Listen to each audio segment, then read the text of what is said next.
ما يقال عليه لإفادة تصور۔ شے کا معرف وہ ہوتا ہے جو اس پر محمول ہو سکے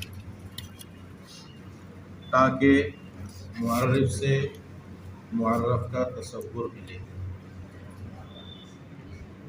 وَيُشْتَرَطُ أَن يَكُونَ مُسَاوِيًا لَهُ أَجْلَ، اور معرف کے لیے یہ شرط ہے کہ وہ شے معرف کے مساوی ہو اور اس سے زیادہ جلی ہو، واضح ہو۔ فَلَا يَصِحُ بِالْعَامِ وَالْأَخَصِّ، لہذا کسی بھی شے کی تعریف اس سے زیادہ عام سے، اس سے زیادہ اخص سے اور اس مساوی سے بھی نہیں ہوگی جو معرفت اور جہالت میں برابر ہو۔ یہ ہے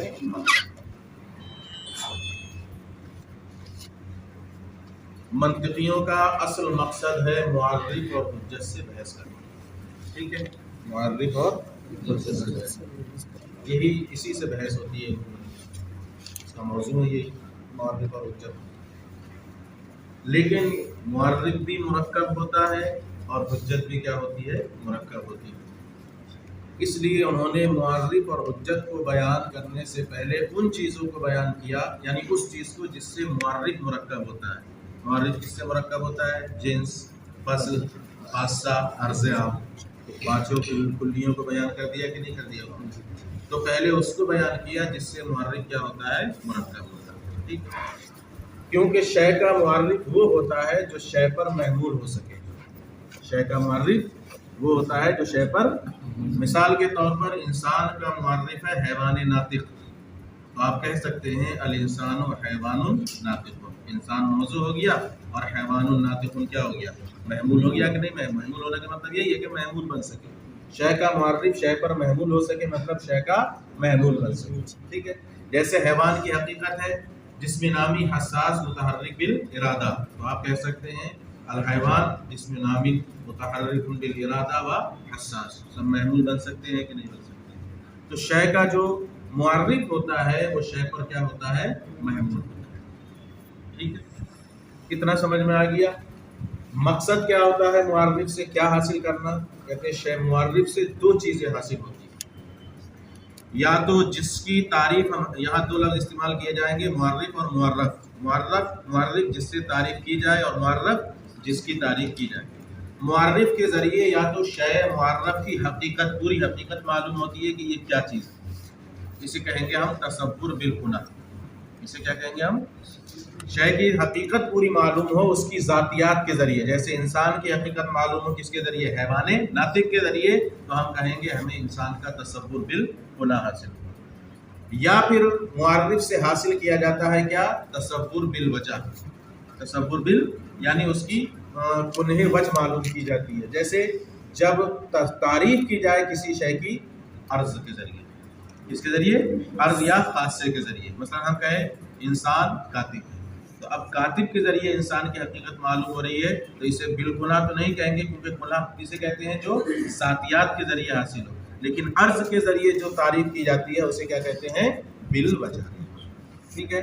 تو تعریف یعنی معرف کے ذریعے مقصود یہ ہوگا کہ یا تو شے کا تصور بالکنہ حاصل ہو یا تصور بالوجہ۔ تصور بالوجہ کا مطلب یہ ہے کہ شے دوسروں سے ممتاز ہو جائے، اپنے معادہ سے کیا ہو جائے، اور جب ہم کہیں گے انسان حیوان زاہق، تو زاہق کی وجہ سے دوسروں سے حیوان کیا ہو جائے گا، ممتاز ہو جائے گا، صرف کون داخل رہ جائے گا، انسان۔ تو دیکھو عرض کے ذریعے دوسروں سے امتیاز ہو رہا ہے کہ نہیں ہو رہا ہے، تو یہی ہوتا ہے کہ اس میں تصور بالوجہ میں، کہ دوسروں سے امتیاز حاصل ہو جائے۔ تو شے کے معرف سے دو فائدے حاصل ہوتے ہیں، یا تو شے کی پوری حقیقت معلوم ہوتی ہے یعنی ذاتیات معلوم ہوتے ہیں، یا ما عدا سے امتیاز حاصل ہوتا ہے، ما عدا سے۔ جب یہ چیز ہے تب ماننا پڑے گا کہ شے کی تعریف ایسی چیز سے نہیں کر سکتے جو شے سے عام، جو شے سے کیا ہو، عام، اس سے شے کی تعریف نہیں کر سکتے۔ کیوں؟ کیونکہ اس سے نہ تو اس کا تصور بالکنہ حاصل ہو سکتا ہے اور نہ تصور بالوجہ۔ مثال کے طور پر آپ انسان کی تعریف کریں حیوان سے، کہ انسان کیا ہے، آپ کہیں حیوان، حیوان انسان سے عام ہے کہ نہیں؟ حیوان کا مطلب دونوں میں عام خاص مطلق کی نسبت ہے کہ نہیں؟ تو اب آپ حیوان سے تعریف کریں کس کی؟ انسان کی، تو حیوان معرف ہوا اور انسان کیا ہوا، معرف۔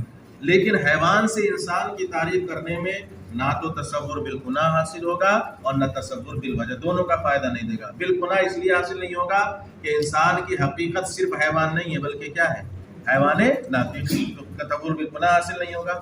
اور تصور بالوجہ اس لیے نہیں حاصل ہوگا کہ حیوان کے ذریعے جب آپ کہیں گے کہ مادہ سے ممتاز ہو جائے، ہو ہی نہیں سکتا، کیونکہ حیوان میں انسان کے ساتھ کون کون داخل ہے، فارس، غنم، بقر، یہ سب بھی تو داخل ہے۔ تو بالوجہ کا مطلب ہے مادہ سے ممتاز ہونا، تو وہ بھی حاصل نہیں ہو رہا ہے۔ اس لیے حیوان کے ذریعے یعنی عام کے ذریعے کسی شے کی تعریف نہیں ہو سکتی۔ ایسے ہی اس چیز سے بھی شے کی تعریف یعنی وہ چیز شے کا معرف نہیں بن سکتی جن دونوں کے درمیان عموم خصوص من وجہ کی نسبت ہو۔ ان شے میں سے ایک چیز دوسرے کے لیے کیا معرف نہیں ہو سکتی۔ مثال کے طور پر آپ حیوان کی تعریف کریں ابیض، اس کی تعریف کریں، حیوان کی تعریف کریں تو حیوان معرف اور ابیض کیا ہو جائے گا، معرف۔ اور ابیض اور حیوان کے درمیان کون سی نسبت ہے، عموم خصوص من وجہ کی۔ آپ سوچیں ابیض سے آپ کہتے ہیں حیوان کیا ہے، آپ کہیں ابیض، تو اس سے حیوان کا تصور بالگناہ تو اس لیے نہیں حاصل ہوگا کہ حیوان کی حقیقت کیا ہے، جس میں نامی متحرک بالارادہ، اور ابیض ان میں سے کچھ بھی نہیں، تو تصور بالگناہ حاصل نہیں ہوگا۔ اور تصور بالوجہ اس لیے نہیں حاصل ہوگا کہ تصور بالوجہ کا مطلب ہوتا ہے مادہ سے امتیاز۔ ابیض جب آپ کہیں گے کہ حیوان کیا ہے ابیض، تو ابیض میں تو سفید پتھر اور سفید کپڑے بھی داخل ہو جائیں گے کہ نہیں داخل ہو جائیں گے، تو مادہ سے امتیاز کہاں ہوگا۔ اس لیے ایسی چیز سے جو اس سے عام ہو، اب وہ چاہے عام خاص مطلق ہو یا عام خاص من وجہ ہو، وہ شے کا معرف کبھی نہیں بن سکتی۔ سمجھ میں آ گیا؟ اتنا ملا دو پہ۔ قوله معرف الشيء بعد الفراغ عن بیان ما يترکب منه المعرف، معرف شرع في البحث عنه، ان چیزوں سے فارغ ہونے کے بعد جن سے معرف مرکب ہوتا ہے، خود انہوں نے معرف کی بحث کو شروع کیا۔ وقد علمت، اور آپ کو یہ معلوم ہے، ان المقصود بالذات في هذا الفن هو البحث عنه وعن الحجت، کہ اس فن کا اصل مقصد معرف اور حجت سے ہی بحث کرنا ہے۔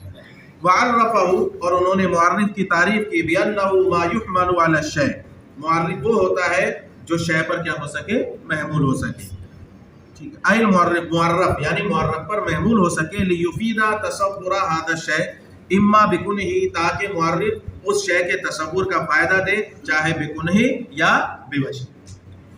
یمتاز عن جمیع ما عداہ، یمتاز، اور وہ جمیع ما عدا سے کیا ہو جائے، ممتاز ہو جائے۔ وَلِهَذَا لَمْ يَجُزْ أَنْ يَكُونَ عَامٌ مُطْلَقًا، اسی لیے یہ جائز ہی نہیں کہ معرف کیا ہو، عام ہو۔ لِأَنَّ الْعَامَّ لَا يُفِيدُ شَيْئًا مِنْهَا، اس لیے کہ جو معرف عام ہوگا شے سے، وہ شے میں نہ تو تصور بالگناہ کا فائدہ دے پائے گا اور نہ تصور بالوجہ کا فائدہ دے پائے گا۔ جیسے کہ حیوان فی تعریف الانسان، جیسے انسان کی تعریف حیوان سے، کیونکہ انسان یہ حیوان انسان کی کنہ حقیقت نہیں، اس لیے کہ انسان کی حقیقت حیوان ناطق ہے۔ وَأَيْضًا لَا يُمَيِّزُ الْإِنسَانَ عَنْ جَمِيعِ مَا عَدَاهُ، اور ساتھ ہی ساتھ حیوان انسان کو ما عدا سے ممتاز بھی نہیں کرے گا، اس لیے کہ بعض حیوان جیسے کہ فرس وغیرہ اس میں کیا رہیں گے، شامل رہیں گے۔ تو تعریف کے جو دو مقصد ہیں کہ یا تو تصور بالگناہ حاصل کرائے یا تصور بالوجہ، وہ دونوں حیوان سے حاصل نہیں ہو رہے، لہذا عام چیز سے یعنی عام چیز شے کا معرف نہیں بن سکتی۔ دوسری، وَقَدْ الْحَالِ فِي الْعَامِ مِنْ وَجْهٍ، اور یہی حال ان دو چیزوں میں ہوگا جن میں کون سی نسبت ہے، عموم خصوص من وجہ کی، میں نے مثال دے دی ہے حیوان اور ابیض کی۔ وَأَمَّا الْأَخَص، تو کہتے ہیں اچھا وہ شے معرف بن سکتی ہے جو شے سے خاص ہو، خاص چیز، مثلا حیوان اور انسان میں انسان سے تعریف کی جائے کس کی، حیوان کی، انسان خاص ہے کہ نہیں خاص ہے حیوان سے۔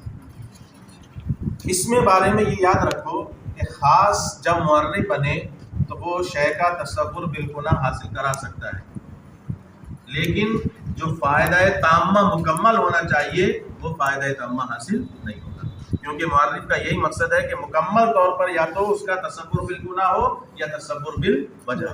تو خاص سے اگرچہ آپ تعریف کر دیں گے لیکن جو فائدہ تامہ حاصل ہونا چاہیے وہ حاصل نہیں ہوگا۔ کیوں کہتے ہیں؟ اس لیے کہ خاص کا درجہ اور مقام عام سے کیا ہوتا ہے، کم ہوتا ہے۔ کیسے کہ پہلے عام عقل میں آتا ہے، عام کے ضمن میں کیا پایا جاتا ہے، خاص پایا جاتا ہے۔ انسان ہمیشہ کس کے ضمن میں پایا جائے گا، حیوان کے ضمن۔ تو عام کا تصور پہلے ہوگا اور خاص کا تصور کیا ہوگا، بعد میں ہوگا، ٹھیک ہے۔ اس لیے ماننا پڑے گا کہ خاص کا مقام و مرتبہ عام سے کیا ہے کم ہے. اور شے کی یہ شان ہونا چاہیے کہ شے وہ معرف کی یہ شان ہونا چاہیے کہ وہ معرف سے ہمیشہ کیا ہو افضل و اعلیٰ ہو. اور یہاں کیا ہو رہا ہے الٹا ہو رہا ہے کہ نہیں ہو رہا ہے کہ معرف کمتر ہو جا رہا ہے اور معرف کیا ہو جا رہا ہے بڑھ جا رہا ہے, کیونکہ معرف عام ہے اور معرف کیا ہے خاص ہے. اس لیے خاص سے بھی کسی شے کی تعریف نہیں کیا جا سکتی. میں مثال دے دے رہا ہوں, آپ انسان کے ضمن میں حیوان کی تعریف حاصل کر سکتے ہیں. حیوان کسے کہتے ہیں؟ جسم نامی حساس متحرک بالارادہ. ہم نے کہا الانسان ما ہوا, انسان کیا ہے؟ آپ نے جواب کیا دیا حیوان ناطق. تو جب حیوان ناطق پایا جا رہا ہے تو حیوان میں جسم نامی حساس متحرک بالارادہ پایا جا رہا ہے کہ نہیں پایا جا رہا ہے؟ اور یہی حیوان کی کیا ہے حقیقت ہے کہ نہیں ہے؟ تو دیکھو تصور بالگناہ لیکن کس کے ضمن میں پایا جا رہا ہے؟ انسان کے ضمن. آپ حقیقت تو کس کی بیان کر رہے ہیں؟ انسان کی. اس کے ضمن میں آپ حیوان کو پا رہے ہیں. تو جو شے معرف ہے وہ کمتر ہو جا رہی ہے کس سے؟ شے معرف سے. تو ایسا ہو سکتا ہے کہ شے معرف یعنی خاص کا تصور عام کے تصور میں کیا ہو جائے لیکن وہاں پر خاص عام کے لیے معرف بننے کی صلاحیت نہیں رکھتا, کیونکہ معرف کے لیے ضروری ہے کہ وہ معرف سے کیا ہو افضل و اعلیٰ ملا ہو. والاخص واما الاخص علی مطلقا فهو وان جاز يفيد تصوره تصور العام بالكنى کہ خاص معرف بن جائے. ایسا ہو سکتا ہے کہ خاص کے ذریعے تصور بالکنا عام کا تصور بالکنا حاصل ہو جائے, یا تصور بے وجہ ما کہ اسے ما ادا سے ممتاز کر دے. کما اذا تصورت الانسان, مثلا جب آپ انسان کا تصور کریں فانه حیوان ناطق کہ وہ حیوان ناطق ہے, فقد تصورت الحیوان فی ضمن الانسان تو آپ انسان کے ضمن میں حیوان کا بھی تصور کریں گے. باحد الوجہین دونوں میں سے کسی ایک طرح, یا تو تصور بالکنا یا تصور بالکنا اس وقت ہوگا جب انسان کی تعریف کی جائے گی کس کے ذریعے؟ حیوان ناطق کے ذریعے. اور تصور بالوجہ جب ہوگی جب حیوان کی تعریف کی جائے کس سے؟ حیوان ظاہر کے ذریعے, یعنی ایک خاصہ لگا دے اور ایک جنس لگا دے. تو اب کون سا تصور حاصل ہوگا حیوان کا؟ تصور بالوجہ. تو دیکھو خاص کے ذریعے بھی عام کا تصور ہو رہا ہے کہ نہیں ہو رہا ہے, لیکن تصور تام جو ہونا چاہیے وہ نہیں ہو رہا ہے, کیونکہ اصل تو حیوان ناطق کس کے لیے لایا گیا ہے؟ انسان کے لیے. اس کے ضمن میں حیوان پایا جا رہا ہے, ضمن میں نہیں بلکہ مکمل طور پر وہ اسی کے لیے ہونا چاہیے تب یہ ہوتا. لیکن لما کان الاخص اقل وجودا فی العقل, لیکن کیونکہ خاص وجود کے اعتبار سے عقل میں کم ہوتا ہے اور نظر میں عاقل کی نظر میں اس کا درجہ بھی خفی ہوتا ہے. بشان المعرف اور معرف کی شان یہ ہے کہ وہ معرف سے ہمیشہ کیا ہو افضل و اعلیٰ ہو. لم یجوز ان یکون اخص من, ہرگز یہ جائز نہیں کہ معرف سے کیا ہو کم تر, یہ نہیں ہو سکتا. اور یہاں یہی لازم آ رہا ہے کہ معرف سے کم تر ہو. وقد علم من تعریف المعرف بما يحمل على الشيء انه لا يجوز ان يكون مباينا للمعرف. ٹھیک ہے, ایک اعتراض اور اس کا جواب. معترض یہ اعتراض کرتا ہے کہ آپ نے یہ کہا کہ معرف جو ہے وہ عام خاص مطلق بھی نہیں ہو سکتا, عام خاص من وجہ والی نسبت بھی والا بھی نہیں ہو سکتا, مباین جو ہو جن میں تباین کی نسبت ہو اس کے بارے میں تو بتایا نہیں کہ شے کا مباین شے کا معرف ہو سکتا ہے کہ نہیں ہو سکتا ہے. تو وہ کہہ رہے ہیں کہ جب ہم نے شے کی تعریف کی, معرف کی تعریف کی جو شے پر محمول ہو, یعنی معرف پر جس کا کیا کیا جا سکے عمل کیا جا سکے, اسی سے معلوم ہو گیا کہ مباین تو کبھی معرف بن ہی نہیں سکتا. کیوں؟ کیونکہ ایک کا مخالف دوسرے پر محمول ہی نہیں ہو سکتا. آپ یہ کہہ ہی نہیں سکتے الانسان حجر, الانسان حجر, بھائی ایک دوسرے کے کیا ہے یہ مباین ہے. تو جو مباین ہوگا وہ شے پر محمول ہوگا ہی نہیں, اور جب محمول نہیں ہوگا تو اس کا معرف بھی نہیں بنے گا. تو اس کو الگ سے ذکر کرنے کی ضرورت نہیں. معرف کی جو تعریف کی گئی اسی سے یہ واضح ہو گیا ہے کہ جو مباین ہوگا وہ شے کا معرف. کیوں؟ کیونکہ معرف جو ہوتا ہے وہ شے پر محمول ہوتا ہے اور مباین کبھی بھی شے پر محمول نہیں. وقد علم عن تعریف المعرف, اور معرف کی تعریف کی سے یہ معلوم ہو گیا, کیا تعریف کی؟ جو شے پر محمول ہو کہ یہ معرف مباین شے معرف کا مباین نہیں ہو سکتا. فتعین ان یکون مساویا له, تو بات واضح ہو گئی کہ نہ تو مباین معرف بن سکتا ہے, نہ عام معرف بن سکتا ہے, نہ خاص معرف بن سکتا ہے. تو ایک ہی صورت بچی کیا؟ مساوی. کیا؟ وہ جو شے کا مساوی ہو, جیسے انسان کے لیے ناطق, ہر انسان ناطق ہے یا غیر ناطق, یہ شے کا معرف بن سکتا ہے, یہ شے کا معرف بن سکتا ہے. لیکن معرف میں بھی ایک چیز اور ہے, وہ مساوی میں بھی ہر مساوی معرف نہیں ہو سکتا. ابھی بھی وہ مساوی معرف ہوگا جو ابھی بھی کیا ہو، معرف سے تھوڑا سا بلند ہو. جو شے معرفت اور جہالت، جو مساوی معرفت اور جہالت دونوں میں برابر ہو، وہ بھی شے کا معرف نہیں بن سکتا ہے. کیوں؟ کیونکہ معرف کے لیے ایک بات یاد رکھو کہ معرف معرف سے کیا ہونا چاہیے، تھوڑا سا بلند. اجلا، اجلا کا لفظ استعمال کیا ہے نا. اگر برابر ہو جائیں گے تو دونوں برابر ہو گئے، دونوں اجلا ہو گئے یا دونوں اخفا ہو گئے، ایک اجلا اور ایک اخفا نہیں ہو پائے گا. حالانکہ معرف کے لیے ضروری ہے کہ معرف سے کیا ہو، اجلا ہو، زیادہ جلی، زیادہ واضح ہو. تو اگر کوئی ایسا مساوی ہے کہ وہ جہالت اور معرفت میں معرف کے کیا ہے، برابر ہے. مثال کے طور پر ہم کہیں حرکت، جسے کہتے ہیں ما لیس بسکون، ما لیس بسکون. تو جو یعنی حرکت وہ ہوتی ہے جس میں سکون نہ ہو. اور سکون کسے کہتے ہیں، ما لیس بحرکت. تو یہ دونوں برابر ہوئے کہ نہیں برابر ہو گئے، ہو گئے کہ نہیں ہو گئے. جو اس کو جانے گا وہ اس کو جانے گا، جو اس کو نہیں جانے گا وہ اس کو نہیں جانے گا، دونوں برابر ہو گئے. تو یہ جو مساوی ہے یہ معرف نہیں ہو سکتا ہے. کیوں؟ دیکھو ایک چیز اور بھی ہے، شے کا معرف جو ہوتا ہے وہ شے کے لیے علت ہوتا ہے. علت جو کسی چیز کی پہچان کا ذریعہ ہو تو معرف دوسرے کی پہچان کا ذریعہ ہوتا ہے. تو معرف جو ہوتا ہے وہ شے کا کیا ہوتا ہے، علت ہوتا ہے. اور علت کا وجود معلول سے پہلے ہونا چاہیے، کم سے کم تقدم تو چاہیے ہی چاہیے. علت کا وجود کیا ہوتا ہے، معلول سے پہلے. جیسے سورج دن نکلنے کی علت ہے، تو دن سے پہلے پہلے کس کی ضرورت پڑے گی، سورج، کیونکہ علت ہے. تو معرف سے پہلے کس کی ضرورت پڑے گی، معرف کی. اب یہاں پر جو ہے کہ حرکت وہ ہے جو سکون نہ ہو اور سکون وہ ہے جو حرکت نہ ہو. یہاں تقدم نہیں، دونوں ایک دوسرے کے کیا ہو گئے، برابر ہو گئے. حالانکہ علت کا معلول سے کیا ہونا چاہیے، پہلے ہونا چاہیے. تو کہتے ہیں مساوی بھی وہ مساوی معرف بنے گا جو معرفت اور جہالت میں کیا ہو، برابر نہ ہو بلکہ اس سے کیا ہو، اونچا. اسی کو بیان کر رہے ہیں. فتعین ان یکون مساویا لہ. تو یہ بات تو متعین ہو گئی کہ شے کا معرف وہ ہوگا جو اس کے مساوی ہو. ثم ينبغي ان يكون اعرف من المعرف في نظر العاقل. یہ عاقل ہونا چاہیے. پھر یہ بھی ضروری ہے کہ شے معرف سے عاقل کی نظر میں بھی کیا ہو، زیادہ واضح ہو. یہ وہی بتا رہا ہوں جو ابھی میں نے سمجھایا ہے، زیادہ واضح ہو. لأنه معلوم موصل الى تصور مجهول. اس لیے کہ وہ معلوم ہوگا اور کسی تصور مجہول تک پہنچائے گا. هو المعرف، اور وہی تصور مجہول کیا ہوگا، معرف ہوگا. لا اخفا ولا مساویا له في الخفاء والظهور. نہ تو اس کا خفی ہونا، وہ نہ تو وہ خفی ہو اور نہ ہی خفا اور ظہور میں معرف کے کیا ہو، برابر ہو، بلکہ اس سے کیا ہو، اعلیٰ. اس سے کیا ہو، اعلیٰ ہو. جب اعلیٰ ہوگا تب جا کر وہ کیا بنے گا، اس کا معرف بنے گا. تو مساوی ہی معرف بنے گا، لیکن وہ مساوی نہیں جو خفا اور ظہور میں کیا ہو، معرف کے برابر ہو، بلکہ اس سے افضل و اعلیٰ. اتنی ہو گئی بات واضح. اب آ جائیے ایک چیز، تو پھر شے کا معرف کیا ہوگا، شے کا معرف کیا ہوگا. کہتے ہیں جب ہم کسی شے کی تعریف کریں گے تو ہم دیکھیں گے کون سی چیز اسے دوسروں سے ممتاز کر رہی ہے اور کون سی چیز اس کی حقیقت کو واضح کر رہی ہے.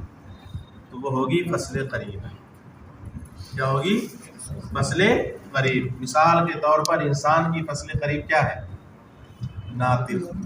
وہ تو جن سے قریب ہے حیوان، اتنا بھی نہیں معلوم. بتاؤ تو کبرا، مرخات سب پڑھ چکے ہیں. کہہ رہے ہیں فصل قریب حیوان. حیوان اس کو ممتاز کرے گا، حیوان میں تو سب داخل ہو جائیں. مکمل طور پر اگر امتیاز کسی سے حاصل ہوگا اور اس کی حقیقت کو بتائے گی کوئی چیز انسان کی، تو وہ کیا ہے، لاطق. کیا ہے، لاطق. تو اگر معرف فصل قریب پر مشتمل ہو، یعنی جس کو آپ معرف بنا رہے ہیں وہ کس چیز پر مشتمل ہو، فصل قریب پر، تو ہم اسے کہیں گے حد. کیا کہیں گے، حد. حد اس لیے کہیں گے کیونکہ یہ شے کی فصل قریب جو اسے دوسروں سے کیا کرے گی، الگ کرے گی، اس کے ذریعے شے کی کیا کر رہے ہیں، تعریف کر رہے ہیں. تو اس کو اب ہم نے حد کہہ دیا. اب اس کو ہم ایک کہتے ہیں حد تام. تو اب پھر یہ دیکھیں گے کہ فصل قریب کے ساتھ کیا ذکر کیا جا رہا ہے. اگر جن سے قریب ہے تو اب پورا نام رکھیں گے ہم کیا، اس کا حد تام. کیا رکھیں گے، حد تام. اور اگر جن سے قریب کے ساتھ فصل قریب نہیں بلکہ کیا ہے، کیا، خاصہ. کیا ہے، خاصہ. تو کیا ہو جائے گی وہ حد تام، حد ناقص، رسم تام، رسم ناقص. یہ ہے نا، چار ہے نا، یہ چاروں قسمیں ایسے ہی بنتی ہیں. کہیں فصل جنس قریب اور فصل قریب دونوں لگائی جائے گی، کہیں جنس بعید اور فصل قریب ہوگی، کہیں صرف جنس بعید اور خاصہ ہوگا، یا صرف کیا ہوگا، خاصہ ہوگا. یہ ہوتا ہے کہ نہیں؟ اسی طرح سے ان کا نام رکھ دیا جاتا ہے، بس وہی نہیں ملا. بالفصل القریب، تو اگر شے کی تعریف فصل قریب سے ہو، یعنی التعریف لا بد له ان يشمل على امر يختص بالمعرف، یعنی تعریف کے لیے ضروری ہے کہ وہ ایسے امر پر مشتمل ہو جو معرف کے ساتھ کیا ہو، خاص ہو، ویساویہ، اور اس کے برابر ہو، اس علی ما سبق من اشتراط المساوات، کیونکہ ما سبق ہم نے یہی شرط لگائی ہے کہ معرف کے کیا ہونا چاہیے، مساوی ہونا چاہیے. فہذا الامران کانا ذاتیا کانا فصلا قریبا، تو فہذا الامر ان کانا ذاتیا، تو اب اگر یہ امر یعنی یہ فصل قریب شے کا ذاتی ہے، ٹھیک ہے، تو اس کو ہم کہیں گے کیا، فصل قریب. وَإِنْ كَانَ عَرْضِيًّا، اور اگر وہ شے کا ذاتی نہیں بلکہ عرضی ہے تو ہم اس کو کیا کہیں گے، خاصہ. تو ناطق یہ شے کا ذاتی ہے کہ نہیں ذاتی ہے؟ کیونکہ انسان کی حقیقت کیا ہے، حیوان ناطق، تو ناطق اس کا ذاتی ہے. اور حیوان زاہق اس کا ذاتی نہیں بلکہ کیا ہے، عرضی ہے، اس کو ہم کیا کہیں گے، خاصہ. لا محالہ. فعلی الاول، تو اگر فصل قریب ہے، یسمى المعرف حدا، تو معرف کا نام کیا رکھیں گے، حد. وعلی الثانی، اور اگر وہ تعریف کرانے والا دوسرا ہے تو اس کو ہم کیا کہیں گے، رسم، یعنی خاصہ، تو ہم کیا کہیں گے، رسم کہیں گے. ثم كل واحد منهما ان اشتمل على الجنس القریب يسمى حدا تاما، پھر اگر ان میں سے ہر ایک جنس قریب پر مشتمل ہو، یعنی فصل قریب کے ساتھ جنس قریب ہو تو کیا کہیں گے ہم اس کو، حد تام، اور اگر خاصے کے ساتھ جنس قریب ہو تو ہم کہیں گے کیا، رسم تام. کیا کہیں گے، رسم تام. فَإِن لَمْ يَشْتَمِلْ عَلَى الْجِنسِ الْقَرِيبِ، اور اگر جنس قریب پر مشتمل نہ ہو، سواء اشتمل علی الجنس البعید او کانا هناك فصل قریب وحدہ، یا تو پھر یا تو وہ صرف جنس بعید پر مشتمل ہو یا صرف وہاں پر فصل قریب ہو، وحدہ او خاصہ، یا صرف خاصہ ہو، یسمى حدا ناقصا و رسما ناقصا. یہی تو ہوگا، صرف فصل قریب ہے تو رسم ناقص، صرف خاصہ ہے تو کیا، تو صرف فصل قریب ہے تو حد ناقص، اور صرف خاصہ ہے تو رسم ناقص. یہی ہے نا، رسم ناقص ہے تو اس کو رسم ناقص کہیں گے. ھذا محصل کلامہم، یہی ان کے کلام کا حاصل ہے. فیہ ابحاث لا یسع المقام، یہاں اور بھی بہت سی بحثیں ہیں جو مقام یہاں پر اس کی گنجائش نہیں رکھتا. تو تعریف کی معرف کی کئی قسمیں ہوئیں، 4: حد تام، حد ناقص، رسم تام. حد تام کسے کہیں گے، جو شے کی جنس قریب اور فصل قریب سے مرکب ہو. حد ناقص، جو شے صرف اور صرف کس سے ہو، فصل قریب سے ہو. رسم تام، جو شے کی جنس قریب اور خاصے سے مرکب ہو. اور رسم ناقص، جو صرف اور صرف خاصے سے. اسی کو انہوں نے دوسرے لفظوں میں بیان کر دیا ہے، اس کو سمجھ بس. نکلا کہ شے کا معرف نہ تو اس سے عام ہو سکتا ہے، نہ عام خاص من وجہ ہو سکتا ہے، نہ اس سے خاص ہو سکتا ہے. ان میں سے کسی کے بھی ذریعے وہ حاصل نہیں ہوگا جو معرف حاصل کراتا ہے. کیا، ذاتیات، تصور بالکنا یا تصور بالوجہ، یعنی ما عدا سے امتیاز. اب متعین ہو اور مباین بھی نہیں ہو سکتا، کیونکہ مباین شے پر محمول نہیں ہوتا، اور معرف جو ہوتا ہے وہ شے پر کیا ہوتا ہے، محمول ہوتا ہے. تو اب کیا ہوگا معرف، مساوی. لیکن وہ مساوی بھی معرف نہیں بنے گا جو معرفت اور جہالت میں کیا ہو، برابر ہو، یعنی خفا اور ظہور میں برابر ہو، بلکہ ایسا معرف بنے گا جو بہرحال معرف سے تھوڑا سا اجلا ہو، یعنی زیادہ جلی. اب جو معرف ہے اگر وہ فصل قریب ہے، کیا ہے وہ، فصل قریب، تو ہم اسے کیا کہیں گے، حد. اور اگر معرف صرف خاصہ ہے تو اسے کہیں گے رسم. اب اس کے ساتھ لگائیں گے کیا، جنس قریب. اگر فصل قریب کے ساتھ جنس قریب لگ گئی تو کیا بن جائے گی، حد تام. اور صرف فصل قریب رہ گئی تو بن جائے گی حد ناقص. اور اگر خاصے کے ساتھ جنس قریب لگ گئی تو وہ بن جائے گی رسم تام. اور خاصہ صرف تنہا رہ گیا تو وہ بن جائے گا کیا، رسم.